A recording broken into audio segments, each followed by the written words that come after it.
గున్ని రసోయిలో అందరికీ స్వాగతం సుస్వాగతం. ములంగి ఆకుతోని నేను ఇవాళ మీకు ఒక మంచి కూర చెప్తానండి. సాధారణంగా మనం ఆకు పారేస్తూ ఉంటాము, అది పారీకుండా ఒక వెరైటీ అని కూర అండి ఇది బాగుంటుంది. రండి, దీనికి ఏమిటేమిటి కావాలో చెప్తాను. దీనికి ఏంటేంటి కావాలో చూడండి. శనగపప్పు ఒక కప్పు అండి, ఇది కొంచెం నానబెట్టుకున్నాను, ఎక్కువ అక్కర్లేదు. కొబ్బరికాయ, హాఫ్ కొబ్బరికాయ ముక్కండి.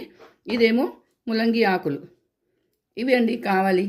ఇప్పుడు నేను ఈ ఆకుని బాగా కడుక్కొని ఇగో చూడండి సన్నగా తరిగేసుకుంటాను.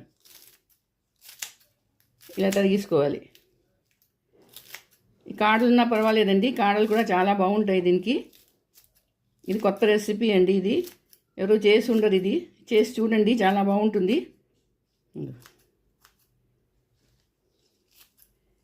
ఇలా తరుక్కొని సన్నగా తరిగేసుకోవాలి.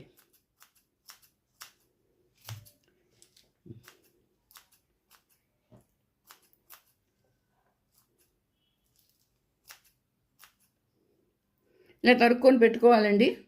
నేను గ్యాస్ ఆన్ చేసుకున్నాను, కుక్కర్ పెట్టుకున్నానండి.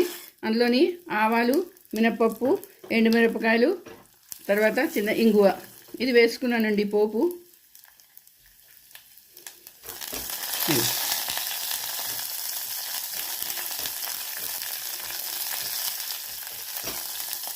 మినప్పప్పు కొంచెం ఎర్రగా అవ్వాలి. చిన్న ఇంగు వేసుకున్నాను, చిన్న ముక్క వేసుకున్నానండి. మీ దగ్గర పౌడర్ ఉంటే పౌడర్ వేసుకోండి. ఇంగు వేస్తే కూర చాలా మంచి వాసన వస్తుంది, రుచి కూడా వస్తుందండి. మినపప్పు కొంచెం వేగింది. ఇప్పుడు 2 పచ్చిమిరపకాయలు, తర్వాత సన్నగా తరిగిన ఉల్లిపాయలు ఇవి వేసుకున్నానండి. ఇదిగో ఉల్లిపాయలు కొంచెం వేగాలి, మరీ అక్కర్లేదు.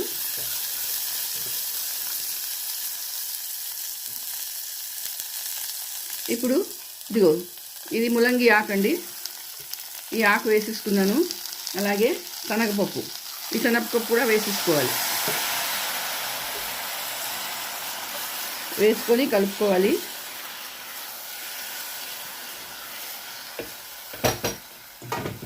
ఇప్పుడు ఇందులోని కొంచెం ఉప్పు, తగినంత ఉప్పు వేసుకోవాలండి. తర్వాత అలాగే వాటర్, మరీ ఎక్కువ కాదు, కొంచెం వాటర్ వేసుకోవాలి, అంటే శనగపప్పు ఉడకడం కోసం. అలాగే కొంచెం పసుపు,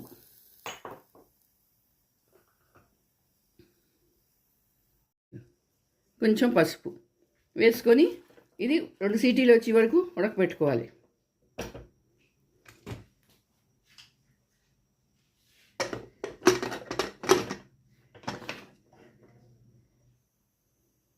అండి 2 సీటీలు కొట్టేసింది. ఇప్పుడు గ్యాస్ ఆఫ్ చేస్తున్నాను.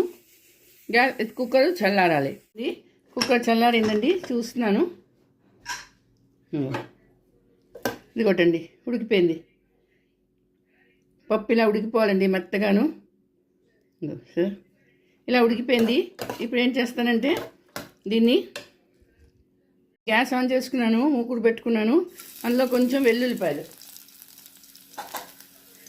వేసుకున్నానండి. వెల్లుల్లిపాయలు ఆప్షనల్, మీరు వేసుకుంటే వేసుకోండి, మీకు ఇష్టం లేకపోతే మానేయవచ్చు. కానీ వేసుకుంటే ముల్లంగి దాంట్లో చాలా బాగుంటుందండి వాసన. ఇప్పుడు ఈ కూర వేసిస్తాను.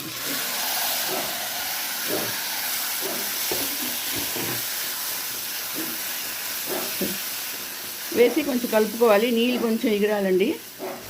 ఇగో వెల్లుల్లిపాయ వేయగానే ఒక మంచి వాసన వస్తుందండి దీనికి. ఇప్పుడు ఇందులో కొబ్బరి కూర వేసేసి తీసేయాలి. ఇవ్వటండి, కూర రెడీ అయిపోయింది. మన ఇంట్లో ఏదైనా కూరలు లేనప్పుడు కూడా ఇలా చేసుకోవచ్చండి, బాగుంటుంది. మరి మీరందరూ చేసుకోండి, అందరికీ చేసి పెట్టండి. అలాగే నా వీడియో నచ్చితే తప్పకుండా సబ్స్క్రైబ్ చేయండి, లైక్ షేర్ కూడా చేయండి. మళ్ళీ ఇంకో వీడియోతో కలుస్తాను. అంతవరకు సెలవు.